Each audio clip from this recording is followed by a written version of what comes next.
8 కోణాల శ్రీచక్రం, ఆలయ ప్రాంగణంలో ఉండే 120 చిన్న చిన్న గుళ్ళు, స్వయంగా లక్ష్మీదేవి పర్యవేక్షణలో తయారయ్యే 56 ప్రసాదాలు, 12 సంవత్సరాలకు ఒకసారి మారే కలపతో చేసిన మూల విరాట్, భార్యతో కాక అన్న బలరాముడితో, చెల్లెలు సుభద్రతో కొలువై ఉన్న స్వామి, తనంతట తానే శిల్పి రూపంలో వచ్చి తన విగ్రహాన్ని తయారు చేసుకున్న వైనం. జైన బౌద్ధులు కూడా ఇక్కడ పూజలు నిర్వహించుకునే నమ్మకం.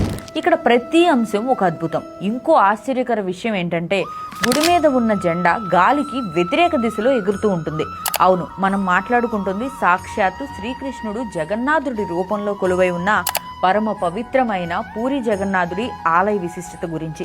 ఇప్పుడే చెప్పా కదా, గుడి మీద ఉన్న జెండా గాలికి వ్యతిరేక దిశలో రెపరెపలాడుతూ ఉంటుందని.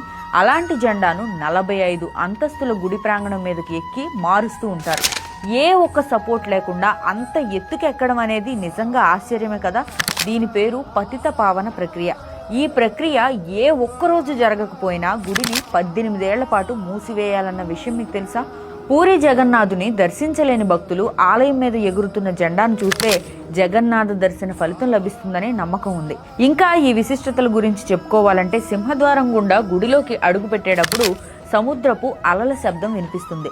లోపలికి వెళ్ళిన తర్వాత ఆ శబ్దం వినపడదు. మళ్ళీ తిరిగి వచ్చేటప్పుడు కూడా ఈ శబ్దం వినపడకపోవడం మరో ఆశ్చర్యం. ఇక్కడున్న వంటశాలల్లో స్వయంగా లక్ష్మీదేవే వంటలను పర్యవేక్షిస్తుందట. లక్ష్మీదేవికి వండిన వంట నచ్చకపోతే ఒక నీడ రూపంలో శునకం వంటింట్లోకి వస్తుందట. అలా వచ్చినప్పుడు ఆ వంటలన్నీ పడేసి మళ్ళీ తయారు చేస్తారు. ఇక్కడికి ఏ రోజు ఎంతమంది భక్తులు వస్తారో ఆ లక్ష్మీదేవికి తెలుస్తుందట. అందుకే ఇక్కడ ఏ ఒక్కరోజు నైవేద్యం ఎక్కువ కావడం లేక సరిపడకపోవడం అనేవే ఉండవట. ఎంతమంది భక్తులు వచ్చినా సరిపోతుంది. ఇక్కడ కేవలం కుండలలో వంట చెరుకుతో మాత్రమే ప్రసాదాలు తయారు చేస్తారట.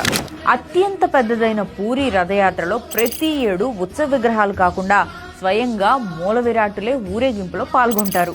ఒక్కో రథానికి ఒక్కో ప్రత్యేకత. 9 రోజుల పాటు మూల విరాట్టు లేకుండా పూరి గుడి ఉంటుంది. పూరిలోని నారాయణపూర్లో 1000 కుటుంబాలు రథాన్ని తయారు చేయడంలో, అలంకరణలో, లాగడంలో అదే పనిగా ఉంటారట.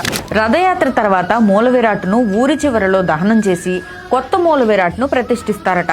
రథయాత్ర సమయంలో స్వామివారికి ఆయుర్వేద మూలికల్ని నివేదన చేస్తారు. స్నాన పూర్ణిమ ఉత్సవాలు విశేషంగా జరుగుతాయి. 108 కడవల జలాలతో నిర్వహిస్తూ ఉంటారట. ఈ వీడియో కనుక మీకు నచ్చినట్టయితే లైక్ చేయండి, షేర్ చేయండి. మరిన్ని ఇలాంటి వీడియోస్ కోసం మీ కామెంట్ని తెలియజేయండి. Thank you.